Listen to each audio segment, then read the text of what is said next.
আমি ডিমটা নিয়ে ভেজে খাবো, ঠিক আছে।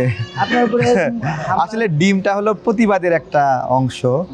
মানুষ ডিমটা ঐতিহাসিকভাবে অনেক অনেক জায়গায় দেশে বিদেশে কেউ যখন মানুষকে উত্ত্যক্ত করে, মানুষকে খুব বিরক্ত করে, কোনো মানুষ যখন কারো খুব নাগরিকের বিরক্তির কারণ হয়, তখন নাগরিকদের পক্ষ থেকে এই ডিম নিক্ষেপের একটা প্রতিবাদ, ঠিক আছে।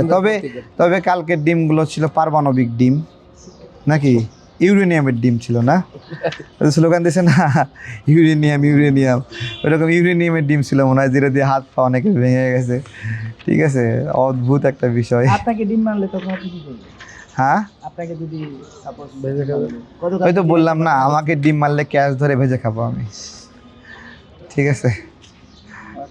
কত শতাংশ মানুষের কাছে যেতে পেরেছেন এবং নির্বাচনে 10 ভাগ মানুষের কাছে যেতে পারিনি আমরা, 10 ভাগও পারিনি। এই যে এত বড় বড় দল, তাদের টাকা পয়সা এদের নিয়ে তারা বিভিন্ন ধরনের সোশ্যাল মিডিয়া থেকে শুরু করে বাস্তবে প্রচার প্রচারণা করছে, সেই জায়গায় আপনি নিজেকে আসলে নিজের জন্য কষ্ট হচ্ছে কিনা যে আমি আসলে পারছি না এরকম কিছু? আসলে আমি ঢাকা 12 আসনের সবচেয়ে গরিব প্রার্থী, তো আমার বাজেটও কম, কিছু কিছু ফেস্টুন ব্যানার লাগিয়েছি যা খুবই অন্য প্রার্থীদের তুলনায় খুবই অল্প।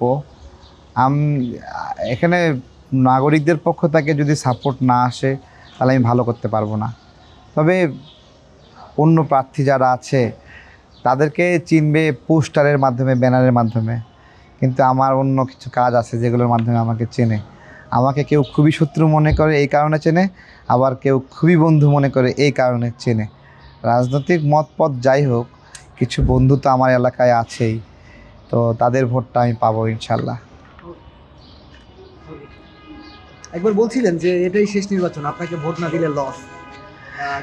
না, মানে মানে উনি তো আপনার হলো আমাদের সমমনোভাব সম্পন্ন, তো এইবার আমাকে এখানে উনি ভোট দেওয়ার একটা সুযোগ পেয়েছে, সেটা তাকে বললাম আপনি এখন আমাকে একটা ভোট দেওয়ার প্রেক্ষাপট আছে বিভিন্ন কারণে, পরবর্তীতে এই প্রেক্ষাপট নাও থাকতে পারে, সুতরাং তখন আর সুযোগ হবে না, এইবারই সুযোগটা কাজে লাগান।